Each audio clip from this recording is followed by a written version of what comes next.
Vamos a iniciar, hermanos, nuestra lección de este día. Estamos ya en la penúltima lección de los estudios que tenemos aquí en el libro de Daniel. Si se han dado cuenta, hemos estado estudiando cada capítulo. En cada capítulo hemos sido desafiados, como dice aquí el título de nuestra serie, a cambiar las cosas de nuestro mundo, influyendo a nuestro alrededor. Hemos visto en cada una de las semanas que para que podamos ser un instrumento de cambio, hermano, tenemos que fortalecer nuestras convicciones, ¿verdad? Sin convicciones nos va a llevar la corriente, así que es bien importante el fortalecimiento de las convicciones. La oración ferviente, también lo estudiamos.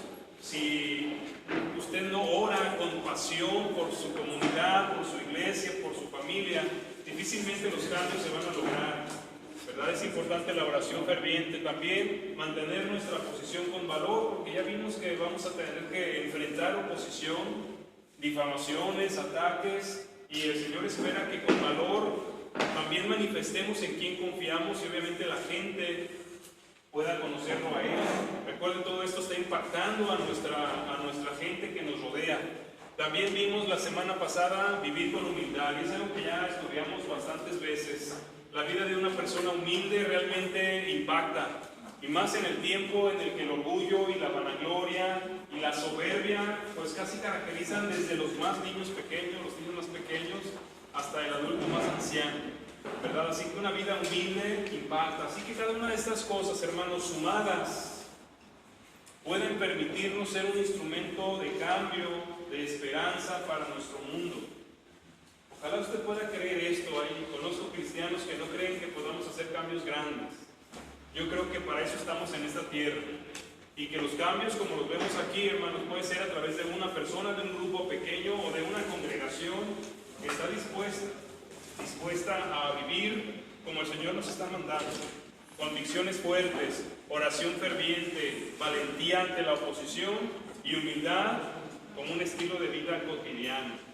Hoy vamos a ver, hermanos, uno más, nos va a quedar solamente uno. Hoy vamos a hablar acerca de nuestra responsabilidad para hacer frente al pecado. ¿Cuántos estudiaron la lección en su material? ¿Cuántos la estudiaron? Muy bien, hermano. Mire, esta clase se puede prestar para que solamente la pensemos hacia nosotros mismos. Y qué bueno que usted la aplique a usted. Pero la lección está enfocada a que nosotros enfrentemos el pecado que nos rodea. ¿Sí notaron eso los que estudiaron? Porque estamos hablando de cambiar el mundo. Ojalá que su vida haya sido cambiada. Si su vida no ha sido cambiada, bueno, aplíquelo a usted.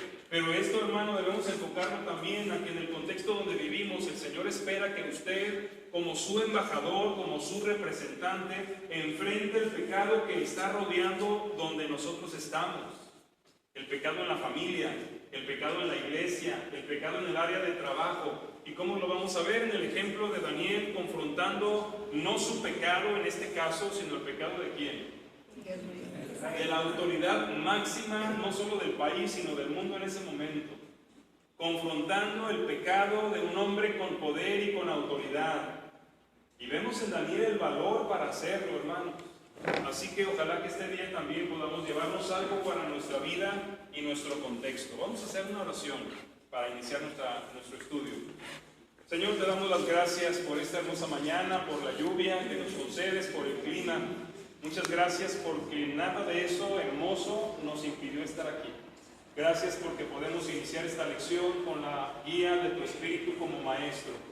Confiamos en que Él va a revelarnos las verdades que necesitamos entender y nos va a impulsar para vivir. En este momento, Señor, confiamos en tu presencia y nuestras vidas, nuestro corazón está listo para escuchar y también para obedecer. Te lo rogamos en el nombre de Cristo. Amén. Amén.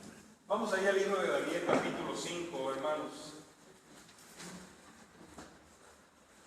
La verdad principal o el asunto que trata la lección es que debemos llamar al pecado, pecado, y señalar lo que Dios dice al respecto. Es nuestra influencia hacia afuera. Y vamos a comenzar, hermanos, a bien. Hoy hemos dividido la lección en 3 puntos. acerca de la confrontación del pecado. Lo primero que vamos a ver es cuando se ignora la advertencia que se hace sobre la vida pecaminosa.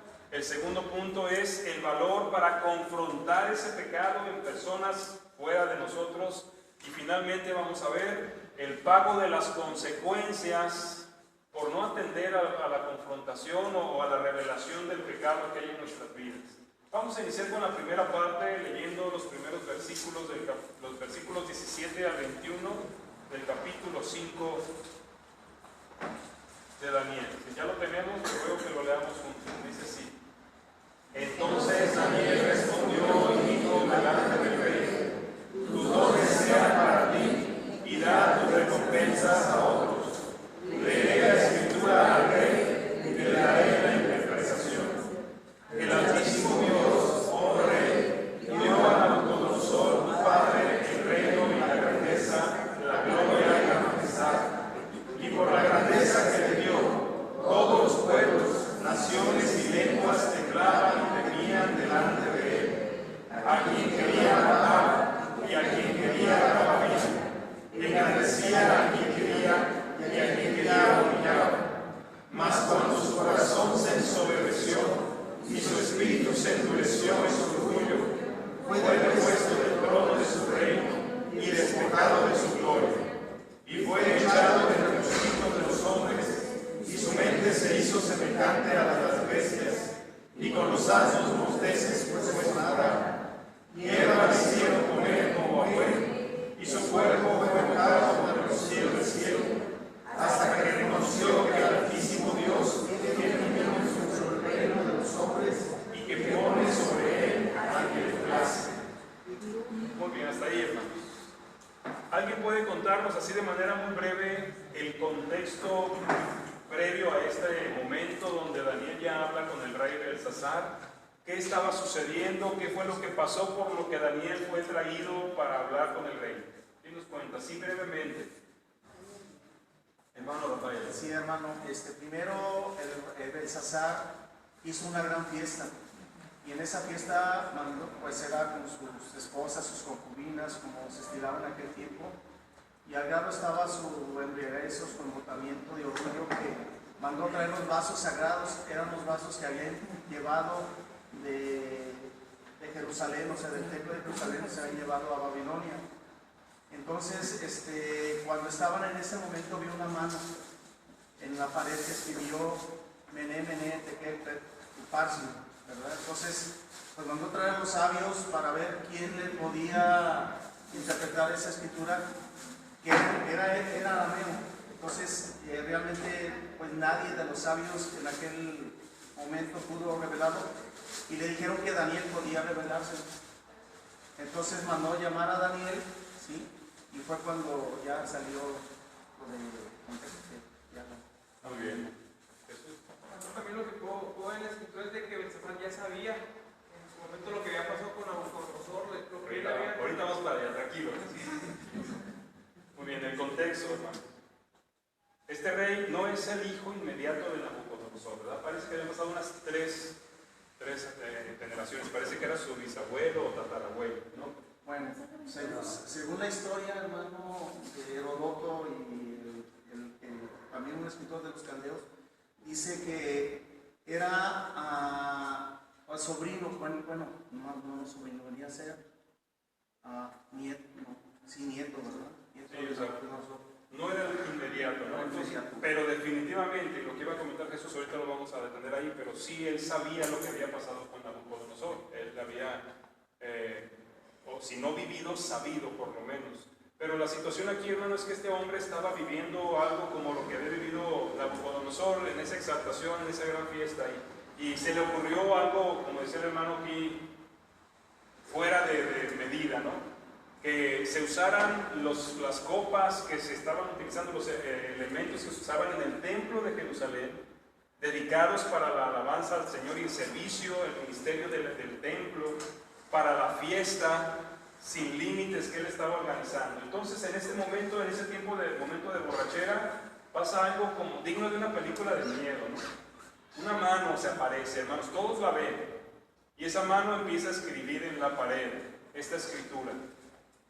Cuando es Daniel traído, obviamente ya no había quien pudiera revelarle el significado. Cuando Daniel es traído es cuando él comparte estas palabras con el rey. Y lo primero que le hace ver, hermano, es lo que ya debería ser una advertencia para él. La experiencia del rey Nabucodonosor, que por haberse ensoberbecido pasó, ¿cuántos años se acuerda? Pasó 7 tiempos, ¿verdad? 7 años pagando como un animal, hasta que él mismo incluso hizo reconocido a nivel de su reino quién era Dios. En eso terminamos la semana pasada. Todo eso, hermanos, todo esto que había vivido en otra persona o la experiencia de otro no fue suficiente advertencia para el rey Belsasar. Creo aquí, hermano, que nosotros tenemos que pensar primeramente hablando de nuestra vida. Tal vez algunos de nosotros estamos cayendo y cometiendo algunas acciones, pecados, que ya otros han cometido antes. Nosotros como pueblo de Dios estamos realizando acciones ofensivas a Dios que sabemos que otros han realizado y que han recibido alguna consecuencia fuerte.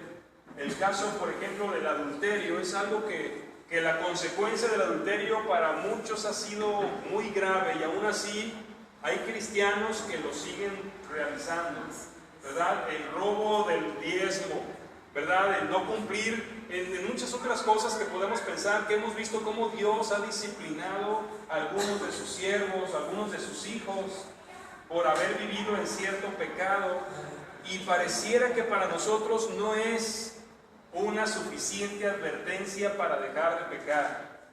Yo no sé si le ha pasado, a lo mejor alguna vez una chica salió embarazada, fue expuesta, fracasó en su futuro, y alguna otra de sus amigas dice: yo no quiero pasar por eso. Es una advertencia que Dios nos da. Este rey la estaba viviendo, pero no le había sido suficiente. Mire, hermano, cuando el pueblo de Israel fue llevado cautivo a Babilonia, Dios tenía propósito para Babilonia, porque no fue casual que ese dominio llegara sobre el pueblo de Dios. Es obvio, hermano, que Dios esperaba, incluso lo vemos a través de lo que ya pasó con Nabucodonosor, que Dios quería que ese rey lo conociera. Nosotros podemos ver en Belsasar a Dios, no era el Dios de Belsasar, eso creo que debe quedarnos claro, pero le está mandando un mensaje a Belsasar, porque es el único Dios, el verdadero Dios. Dios podía haber dejado que se muera y el que sigue, ¿no? Pero le manda una advertencia en el momento, le manda más bien como la confirmación de la consecuencia de lo que ha estado haciendo. Y uno se pregunta, ¿por qué Dios se toma el tiempo para hacer eso? ¿Por qué Dios manda un mensaje? ¿Por qué no más lo mata porque lo merece? ¿Por qué le manda un mensaje? ¿Por qué organiza el Señor o planea esta forma con la mano apareciendo, la escritura en la pared, con esa evaluación que vamos a ver más adelante? ¿Por qué cree usted que lo hace Dios así? Ya era un plan. Pero ¿cuál es el propósito del plan? Advertir. Advertir. Sabemos, y lo hemos comentado, Dios sabía que Belsasar no se iba a arrepentir, ni siquiera iba a reconocer su pecado. Se fijó cómo terminó el capítulo, ¿no? Usted ve a Belsasar diciendo: oh, Dios, perdóname, reconozco que hice mal. Nomás ya entendí, y siguió con la fiesta. Ese mismo día murió. ¿Qué es lo que Dios esperaba hacer con ese plan? ¿Qué buscaba?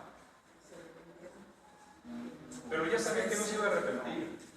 Es que todo lo que hay en la Escritura tiene el propósito de enseñanza. Entonces, como lo dejó también, o sea, hombre justo, y que bueno, ¿por qué? O sea, pero quedó plasmado ese hecho en la Escritura, y a través de los tiempos nosotros con ese ejemplo reconocemos y vemos. Pero creo que en ese momento debió tener propósito también. Hermanos, Dios está interesado en que todas las personas sepan lo que Él piensa del pecado. Ese es un interés de Dios desde el principio de la Biblia. Que todos los hombres sepan el pecado y sus consecuencias. Y miren, no tiene nada que ver con religión. Tiene que ver con un Dios que creó una humanidad a la que le ha dado un propósito eterno de vivir en eternidad con el Señor. Así que Dios, hermano, aunque usted no se vaya a arrepentir, como en el caso de Belsasar, Él va a estar advirtiéndoles acerca del pecado y de sus consecuencias. porque el pecado daña la relación del hombre con Dios. Y hermano, hay algo que no debemos olvidar en todo este proceso de la historia bíblica, es que Dios ama al ser humano, no solo a los israelitas o a los judíos. Dios ama al ser humano, y Él espera que a través de las situaciones que se viven, otros sean también tocados por las experiencias, porque desde el principio el plan, desde que le dijo a Abraham, tú vas a ser el padre de una nación, le dijo, tú vas a ser influencia para bendecir a todas las familias del mundo. Así que cuando Dios hace un llamado público, como en este caso, Él está queriendo también que la gente que rodea sepa lo que Dios piensa sobre el pecado. Una de las cosas que los cristianos hemos pasado por alto en nuestra vida cotidiana es que aunque convivamos y vivamos en un trabajo, en un empleo, estuvimos en una escuela llena de gente que no teme a Dios, Dios quiere que todos ellos sepan acerca del pecado y sus consecuencias, ¿o no es cierto? De pronto, por eso decía yo, podemos usar esta clase y aplicarla a nosotros, los cristianos. El pecado, si pecas, Dios te va a llamar la atención, y si no te arrepientes, Él te va a castigar. Podemos decirlo, hermano, pero la verdad es que nosotros estamos aquí en la tierra para hacer luz alrededor, para hacer sal alrededor. No significa que tú cuides de no pecar y los demás pues no son cristianos, déjalos que pequen. ¿Por qué? Porque Dios, hermano, aborrece el pecado. No aborrece el pecado en los cristianos, aborrece el pecado en el mundo. Vino a destruir la obra del pecado para que afectara a todo el mundo. Por lo tanto, sigue mandando advertencias continuas de lo que es el pecado y sus consecuencias. ¿Cómo enfrentamos nosotros esas advertencias cuando se trata de la gente de nuestro alrededor? Si vemos que ahí en nuestro campo de trabajo o el grupo de nuestros compañeros de escuela organizan una borrachera, lo más que podemos hacer con valentía los cristianos es, yo no voy, soy cristiano. Pero no compartimos, no hablamos, no advertimos. Hermano, cuando iba a destruir Dios a Sodoma y Gomorra, ¿se acuerdan esa historia? Génesis 18, si no me equivoco. En esa historia, cuando ya llegan los ángeles y le dicen a Lot, vamos a destruir este lugar, el clamor del pecado ha llegado hasta arriba, va a ser destruido. Entonces, ¿qué hace Lot? ¿Se acuerda? ¿Qué es lo primero que vemos ahí? Él va con sus yernos, no sé si eran esposos o novios de las hijas, pero les empieza a decir, viene destrucción. ¿Qué está haciendo? Advirtiendo. Nosotros sabemos los efectos del pecado en la vida de una persona, lo condena al infierno. No estoy hablando solo de las consecuencias en la tierra, pero nosotros vemos a la gente condenada por su pecado y no advertimos, no hacemos nada, nos cuidamos de nosotros no pecar en el mejor de los casos, pero pensamos que advertir de esto es hablar de religión, y no es eso, hermano. Hay gente sin religión que está condenada al infierno, así que no tiene nada que ver con religión, tiene que ver con el plan de Dios para una humanidad que está condenada a causa de su pecado. El pecado crece a nuestro alrededor, cada vez vemos más pecados como si no lo fueran, incluyendo a los cristianos, ¿o no es cierto? Lo que antes era un pecado gravísimo a nivel humanidad, no religiones, hoy es visto como lo más normal. Y los cristianos permitimos, o usamos esa palabra, solapamos el pecado. Le digo, en el mejor de los casos decimos, mientras no me afecte, pero estamos aquí para advertir sobre el pecado. El caso de Cornelio, cuando tenía él esa inquietud, buscaba a Dios, daba ofrendas, era bueno, pero no tenía salvación. Cuando le dijeron, cuando Dios le mandó decir, hay alguien que te va a decir lo que tienes que hacer, ¿se acuerdan a quiénes juntó? A los más allegados. ¿Por qué? Porque no dijo yo solo, dijo yo quiero que a los que amo también. Cuando Mateo fue llamado y que dejó la mesa de impuestos, ¿se acuerdan lo que hizo inmediatamente? Hizo una cena, una comida, invitó a todos los publicanos y llevó a Jesús. ¿Por qué hizo eso? Porque no solo es para mí, o sea, hay algo nuevo, algo bueno para mí, yo quiero que otros sepan. Y esas son las cosas que los cristianos de hoy no estamos haciendo. La semana pasada prediqué sobre el déficit que hay en el pueblo de Dios, y uno de los déficits es el amor. No estamos viendo el amor y la visión, ¿verdad? No estamos viendo a las personas en donde están condenadas, ni estamos experimentando un verdadero amor por ellas, porque ¿sabe qué es lo que muchas veces nos detiene? Van a pensar que es religión, van a pensar que soy fanático. Nos avergüenza eso cuando es algo de vida o muerte para ellos.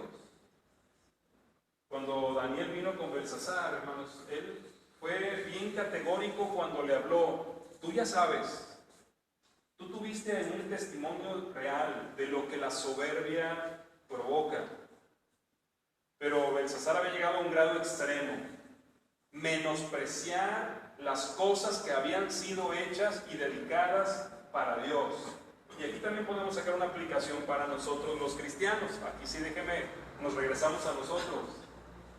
Porque aquellos están en pecado y hay que advertirles, y Dios les quiere advertir. Pero nosotros que ya estamos aquí, ¿qué estamos haciendo con las cosas que Dios nos ha dado para su adoración y su servicio? Sus dones, por ejemplo. Estamos en el mes de mayordomía, ¿no? Sus diezmos y ofrendas, por ejemplo. Sus talentos. Son cosas que Dios nos dio para que las dedicáramos a Él, como las copas y los elementos que estaban ahí. ¿Y en qué los estamos usando nosotros?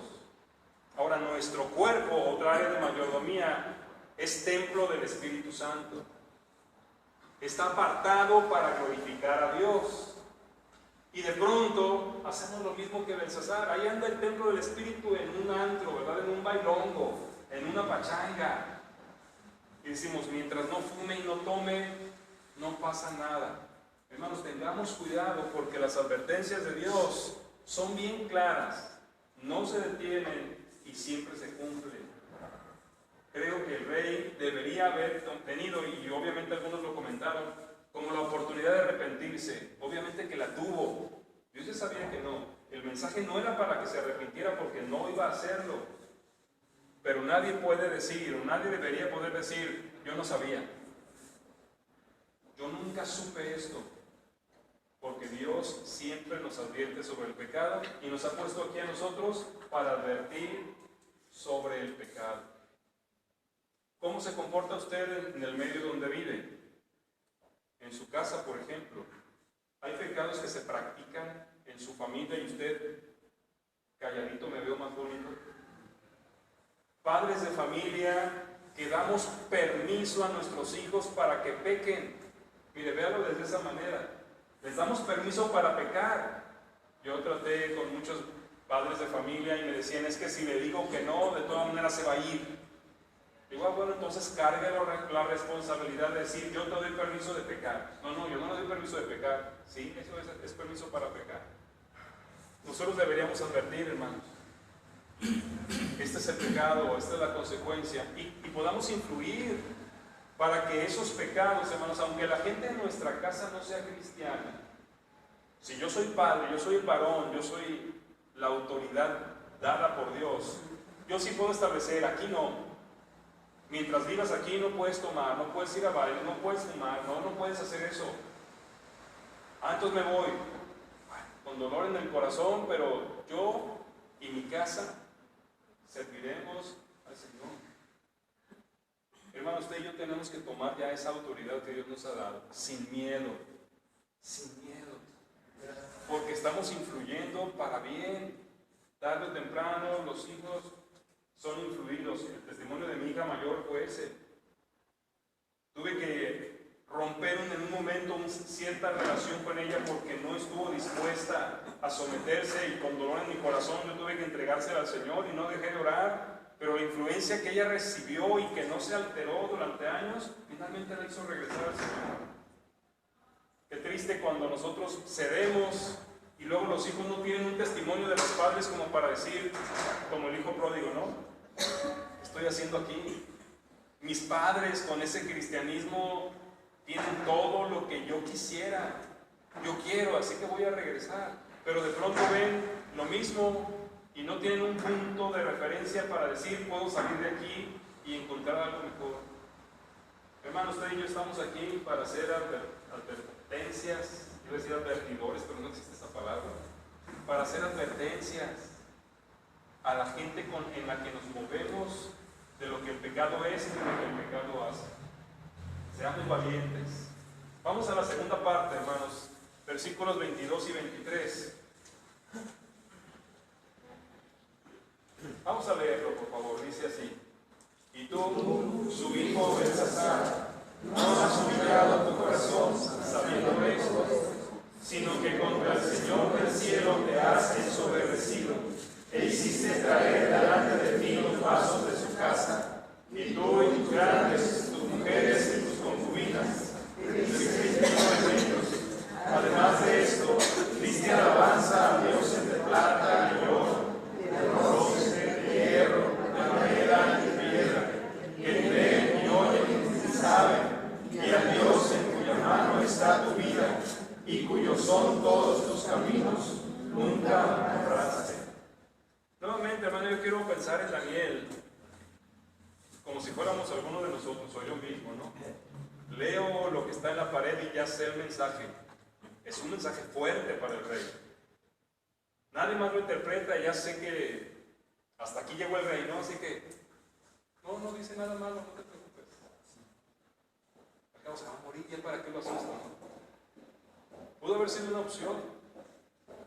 Pero Daniel, hermanos, siendo un súbdito, siendo un empleado, siendo alguien menor, iba a tener que decirle a la autoridad máxima, iba a tener que señalarle su pecado. Él confrontó con valor. Esto me recordó a mí la historia del rey David. ¿Se acuerda de David y el profeta Natán? ¿Se acuerda que había estado Natán con él y salió cuando el hombre que tenía una borreguita? No era su mascota, dice que como su hija, la amaba como si fuera su hija, una sola. Y ese hombre tenía ganados y tenía de todo, pero llegó una visita. Así que aquel hombre, traigan la borreguita de aquel tipo y me la matan para darle de comer a mi visita. Pudiendo traer de lo suyo, ¿no? ¿Se acuerdan lo que la reacción de David? Dice que se encolerizó, se enojó y dijo: ese hombre es digno de muerte. ¿Y qué le dijo Natán? Tú eres aquel hombre. Se me enchina la piel solo de pensar. Yo pienso en Natán, hermano. Enfrentar al rey y decirle lo que está mal. Hoy en día, cuando hablamos de papás o del pastor, hay gente que dice: ¿cómo le voy a decir yo al pastor que hizo algo mal? Pues con este valor, hermano, que usted debe hacer. ¿Cómo le voy a decir al maestro de escuela dominical que lo que hizo está mal? ¿Cómo? Pues con valor. Con valor, porque Dios, hermanos, ya entendemos que Él tiene advertencias para cada uno de nosotros. Y si nosotros percibimos el pecado de otra persona, y sobre todo incluso si es un hermano en Cristo, deberíamos tomar el valor de Dios para confrontarlo. Miren, no vamos a golpearlo, ni vamos a agredirlo, ni vamos a crucificarlo por su pecado. ¿Qué es lo que tenemos que hacer? Confrontarlo, es decir, ponerlo frente a su pecado. Este es tu pecado, mira. No voy a compararlo con otros, ni decirle el mal testimonio que me has dado. Mira, este es tu pecado, este es tuyo, velo, obsérvalo, porque el hombre tiene que reconocerlo. Hermano Rafael. Hermano, yo creo, bueno, aquí para tener valor de confrontarlo tiene que tener la autoridad de Dios. Si alguien no tiene la, por ejemplo, vamos a ponerlo aquí en local. Si alguien no tiene la autoridad de Dios y lo confronta a usted, hermano, usted no le va a reconocer, porque no tiene la autoridad de Dios. Natán tenía la autoridad de Dios, Daniel tenía la autoridad de Dios. Y si aquí hay alguien que tiene la autoridad de Dios y le va a decir algo, usted lo va a reconocer. Entonces, primeramente tenemos que tener la autoridad de parte de Dios, y para poder tener la autoridad de Dios, primero, como estás diciendo, tenemos que enfrentar nuestro pecado, tenemos que vivir en santidad, ¿sí? Y además de eso, no tenemos que relacionarnos con nada de pecado, hermano, para poder tener la autoridad de Dios, que por medio del Espíritu Santo la da. Pero no cualquiera se va a parar y le va a decir: oye, hermano, está mal. Porque yo creo que muchos le han dicho: oye, hermano, está mal esto que está haciendo. Ok, yo creo, hermano, que esto va más allá de eso. Obviamente que una persona con la autoridad de Natán, con la autoridad de Daniel, con un testimonio de vida, son escuchados. Pero yo creo que usted puede tomar solamente el fundamento de la paja y la viga, ¿no? Porque es cierto, usted puede querer ir con una persona a confrontarla con su pecado cuando usted tiene pecado. Lo peor que usted puede hacer es pensar, como yo no estoy bien, mejor no le digo nada. Porque el Señor dice, ¿qué pasa si tú quieres sacarle la paja del ojo o la astilla del ojo de tu hermano? Saca primero la viga, ¿no? Nunca dice, no te atrevas a sacarle la paja porque tú traes una viga.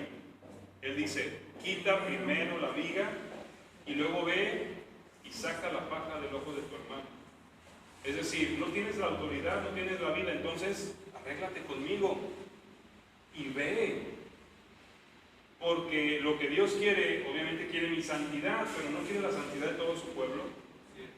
Imagínense, hermano, y aquí ninguno tenemos santidad completa, entonces yo veo a un hermano pecar, ya lo vi, pero no lo puedo decir porque estoy mal, entonces nos seguimos envolviendo en el pecado. La autoridad que Dios nos da viene de nuestra relación con Dios, que todos deberíamos procurar. Y entonces, con esa autoridad, porque incluso si yo llego con la persona y me dice, hey, pero tú, le digo, sí, antes de venir, ya me puse a cuentas con Dios exactamente en ese pecado que me dices, porque yo sé que estoy mal. Así que caminemos juntos a la santidad. Yo ya voy a cambiar lo mío y aún te digo a ti, te animo, reconoce lo tuyo y cambia. Porque la importancia en confrontar el pecado, hermano, es darle a la persona la oportunidad de arrepentirse. No es que se arrepienta, porque ya lo estaba yo mencionando ahorita. El rey, Daniel ya sabía que Belsasar no se iba a arrepentir, pero la oportunidad se le dio. Si usted y yo no confrontamos el pecado, entonces no le damos a la gente la oportunidad de arrepentirse. Si se arrepiente o no, si lo recibe a usted o no, si le escucha o no, creo que eso ya va a ser obra del Espíritu Santo. Pero usted hizo lo que tenía que hacer. Porque mire, ver el pecado en otro, de entrada me mueve a evaluarme a mí mismo. Así que yo debo pasar por el proceso de arrepentimiento. Y luego ya voy a la persona y tengo la oportunidad de lograr que otro más venga al arrepentimiento. Si estamos hablando de cristianos, estamos colaborando en la santidad de la iglesia. Si estamos hablando de personas que no han sometido sus vidas al Señor y de Cristo, estamos hablando de oportunidad de salvación y perdón de pecados. Por eso el creyente, ninguno de nosotros debería evadir la responsabilidad. Y si después de esta lección usted entiende que tiene un papel para confrontar, hermano, entonces antes de que tenga que hacerlo, arréglese con Dios. Mantenga una relación estrecha de pureza y santidad, de arrepentimiento, para que cuente continuamente con la autoridad para ir a otros. Porque es cierto lo que dice el hermano. Yo he aconsejado a otros que vienen a hablarme de alguien. Hermano, ¿por qué no le dijo? Pues que yo estoy peor. Por eso díganle usted, ¿verdad? Creo que cada uno de nosotros tiene un papel importante para cuidar la santidad de la iglesia y para lograr que los que están condenados por su pecado sean liberados de él. Hermano, yo mucho tiempo no pude confrontar eso. Años. Veía yo y no pude, porque yo le dejaba las cosas a Dios. Dios, tú vas a hacer, tú háblame, tú eso. Pero ahí estoy viendo que no lo hay que hice. hacerlo. Y de hecho, Y aquí, hermano, a causa de eso, el todo diablo, se movió para... recuerde que el diablo tiene un trabajo. Él es el acusador de nuestros hermanos. Cada vez que usted quiera ir a otro, el diablo lo va a acusar. Estás peor. ¿Qué vas a decirle? Te la va a regresar. Son palabras del diablo, esas no son palabras del Señor. Y en lugar de que usted diga, pues me voy a arriesgar a que me la regrese, porque a lo mejor ahí entre los dos nos sacamos la viga y la espina, pero es más fácil, mejor lo evito, ¿no? No hagamos eso, hermano. Perdón, en cuanto dice aquí el hermano de que no tengo yo la autoridad, bueno, mi manera de pensar, esto pudiera tener relación, por ejemplo, en los delitos, si no tienen los delitos, cualquier tipo de delito, robo, violación, cualquier tipo de delito, dice por ahí la ley, el Código Penal, no más a nivel nacional, a nivel mundial, bueno, por lo menos aquí en México, que todo ser humano que cometa un delito será sancionado, sería la autoridad, pues es, si es la policía municipal, la policía estatal o federal, dependiendo del caso. Ellos tienen autoridad.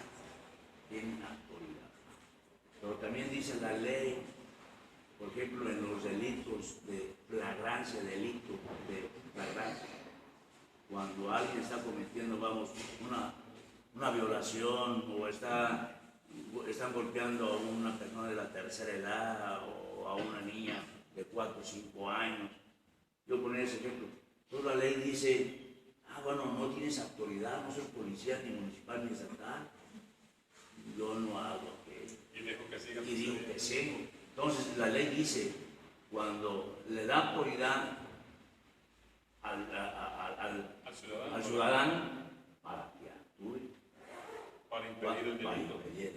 Sí, eso puedo confrontarlo ahí. Y recordemos, sí, la autoridad, hermanos, viene de Dios. Entonces, si usted está mal con Dios, solamente vuelva a Dios, reconoce a Dios y Él le va a dar la autoridad porque Él quiere su santidad y la de los demás. Él quiere la salvación de los demás. Hay cristianos que no predican el Evangelio porque a los ojos de quienes podrían predicarle, ellos practican lo mismo, los mismos delitos. Fíjense qué triste que nos calle el que estemos haciendo lo que sabemos que Dios reprueba. Y por eso permitamos que los demás sigan condenados por seguir viviendo sus delitos. Yo creo que hay un papel bien importante para el pueblo de Dios de confrontar el pecado de nosotros mismos, pero de aquellos que necesitan conocer la solución de eso. Es lo mismo, hermano, podemos tomarlo de Ezequiel. Dice, si Dios nos dice, ve y háblale a aquella persona que se arrepienta de su pecado, y tú no lo haces, aquella persona muere, Su sangre derramada. dice, ok, él morirá en sus pecados, pero yo demandaré la sangre de él. Esa persona, es lo que nos está diciendo Dios también a través de su rey. Somos atalayas, ¿verdad? Dice sí. Fíjese, y ahí está bien directo en Ezequiel, porque si usted ve a alguien que está en pecado, cometer pecado, y no lo amonesta, y él va a pagar sus consecuencias, pero a nosotros se nos va a demandar el no haber intervenido para impedir que esos pecados continuaran. Hermano, ojalá no evadamos esa responsabilidad que tenemos como sal de la tierra y luz del mundo, porque es bien importante. Vamos a la última parte, porque vamos a ensayar el canto que vamos a cantar ahorita, no se nos van a escapar. 24 al 28. Vamos a ver la última parte, leamos juntos. Dice así: entonces de su presencia fue enviada la mano que trazó esa escritura, y la escritura que trazó es Mene, Mene, Tekel, Parsin. Esta es la interpretación del asunto. Mene, contó Dios tu reino y le ha puesto fin. Tekel, pesado has sido en balanza y fuiste hallado falto. Peres, tu reino ha sido roto y dado a los lejos de los peces. Creo, hermano, que lo que Dios mandó decir fue demasiado desglosado, le dijo exactamente en qué estaba fallando y lo que venía por consecuencia, aún sabiendo que se iba a arrepentir. Por eso creo, hermano, que también como cristianos, como mensajeros atalayas, como embajadores de Dios, nuestro papel es no solo advertir y confrontar, sino hablar de las consecuencias del pecado. No sé si usted leyó el artículo del boletín del domingo pasado. ¿Quién lo leyó? Hermano, leerlo me cuesta también horas de oración que escribo, es otra predicación semanal. Hablé de esto, mire, todavía no sabía que íbamos a tocarlo de esta manera, pero hay una auditoría desde el cielo. Vino el Señor, le hizo una auditoría a Belsasar. ¿Sabe qué es una auditoría? ¿No? Una revisión exhaustiva de su contabilidad. Y hubo tres cosas o tres determinaciones que soltó la auditoría. La primera fue en cuanto a la contabilidad. Contó Dios tu reino y le ha puesto fin. Contó cada elemento de tu reinado. Hermano, y déjenme, vamos a ir aplicándolo esto en nuestra mayordomía. Primero hacia nosotros. Cada uno de nosotros ha recibido recursos de Dios, de todos tipos, espirituales, humanos, materiales, dinero, talentos, recursos, una profesión, no sé, experiencias de la vida. Son recursos que Dios nos ha dado. Y el Señor está contando los recursos que nos da. Cuando nosotros vayamos a presentarnos ante Dios, Él va a haber contado cada una de las cosas o de los recursos que nos dio para invertirlos en su reino. Él va a sacar cuentas de todo lo que recibimos. Lo hizo con un rey que no era de su pueblo. Contó Dios tu reino. ¿Y qué dijo? Hasta aquí llegó, ya no vas a recibir más. ¿Y qué pasó con el rey? Murió esa noche. Hermano, yo creo que cada uno de nosotros pudiera platicar testimonios personales o vividos a través de otros, de recursos que Dios le había concedido y que después los perdió. Un trabajo, la posibilidad de desarrollar su profesión, porque hay quienes pueden haber estudiado una profesión y luego sucedió algo y les imposibilita para desarrollar su profesión. Los dones que no son irrevocables, porque Dios no nos los quita, hermanos, sí se atrofian. ¿Sabe qué es eso? Por no usarlos, luego ya no podemos estarlos usando, no nos son quitados, pero dejan de funcionar porque no los estamos poniendo en función. Dios va a contar lo que nos ha dado, hermanos, y si no lo estamos invirtiendo bien, va a llegar el momento donde digan, hasta aquí, hasta aquí. Ahora, esto es un mensaje que usted y yo tenemos que transmitirle a las personas. Vamos a influir en el mundo. Si la gente no es cristiana, aún la gente no cristiana, todo lo que tiene, ¿quién cree que se lo da? Toda buena dádiva y don perfecto viene de Dios. Y hay que enseñarles y decirles, eso que tienes es de Dios, Él te lo ha dado. Y tenemos incluso que advertir, ¿verdad? Si tú no lo estás invirtiendo bien, lo puedes perder.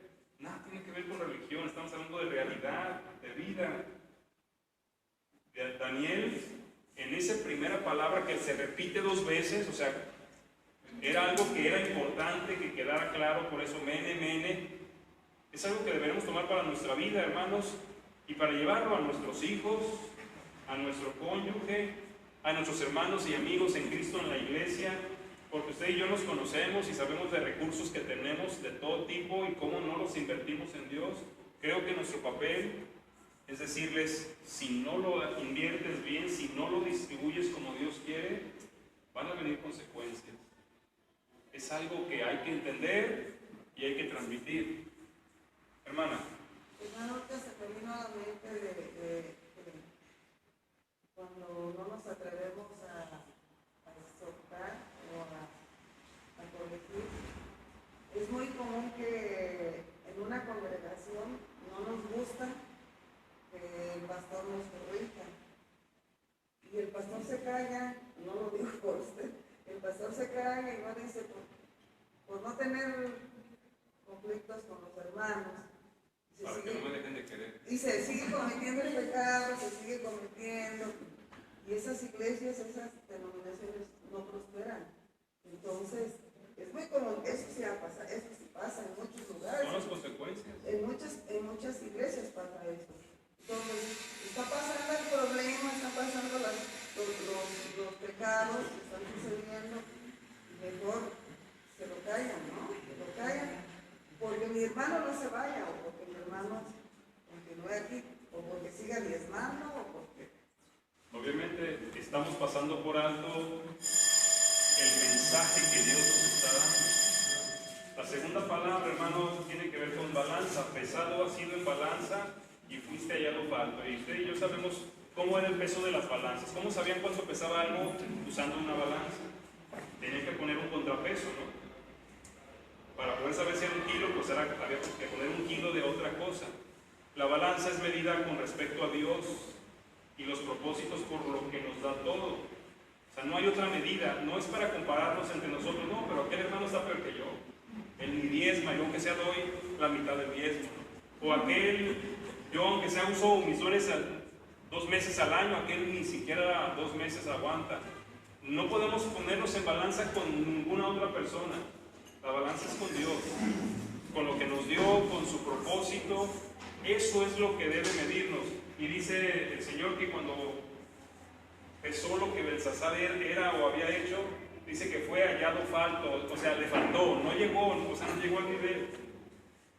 ¿A cuántos de nosotros nos va a decir lo mismo el Señor? Te faltó.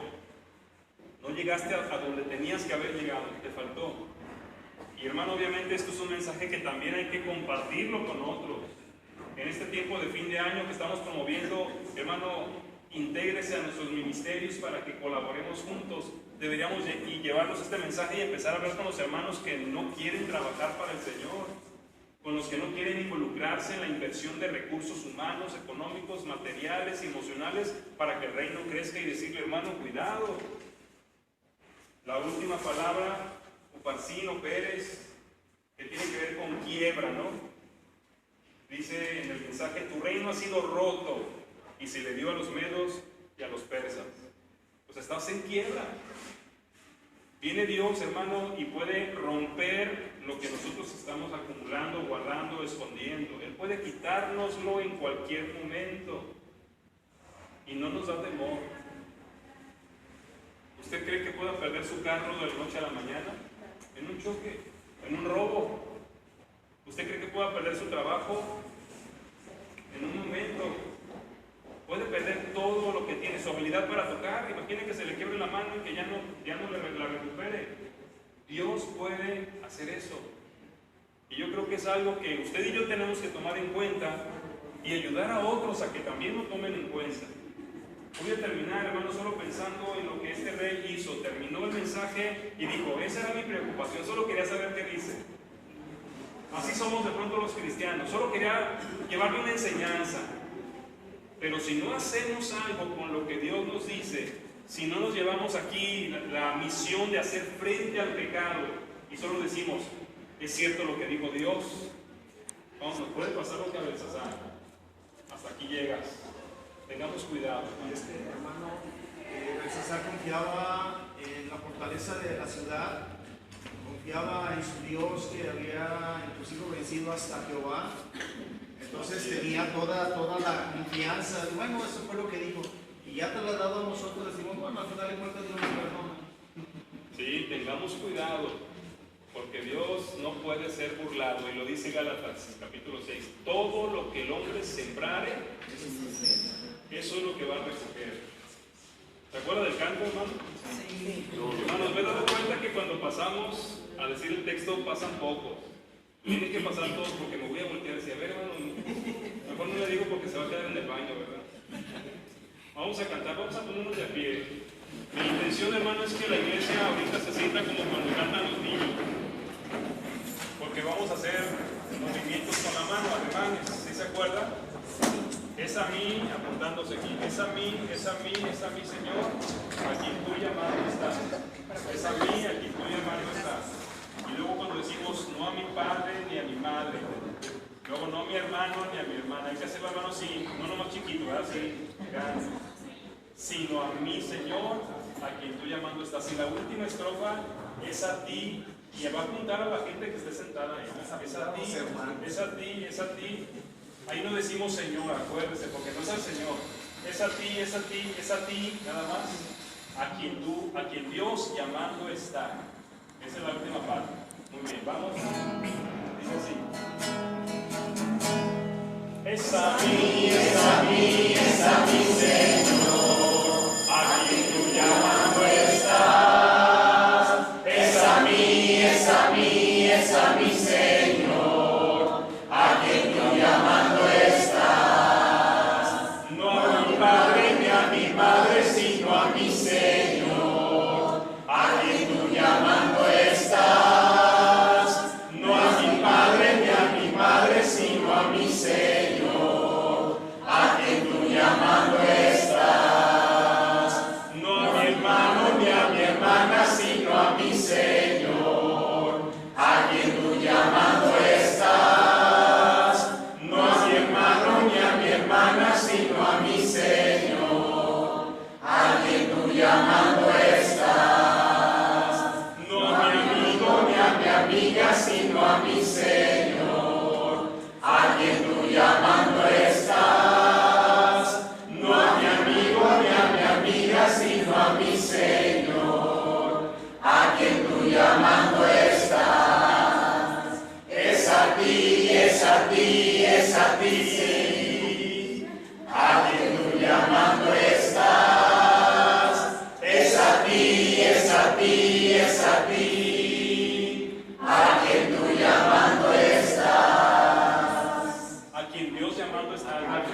Yo voy a subir con ustedes ahorita, no me voy a la oficina porque vamos a pasar a cantar esto. ¿Sí? Vamos a orar y pasamos al tema. Señor, gracias por nuevamente recordarnos sobre el pecado y lo que hace con respecto a ti y tus propósitos. Permítenos irnos con esta convicción que esperas de nosotros una verdadera lucha contra el pecado, pero también que seamos tus colaboradores para que otros entiendan, conozcan y se aparten del pecado. Obra en la vida de nuestra iglesia, obra en nuestra ciudad, en nuestras familias, Dios. Te lo rogamos en el nombre de Cristo. Amén.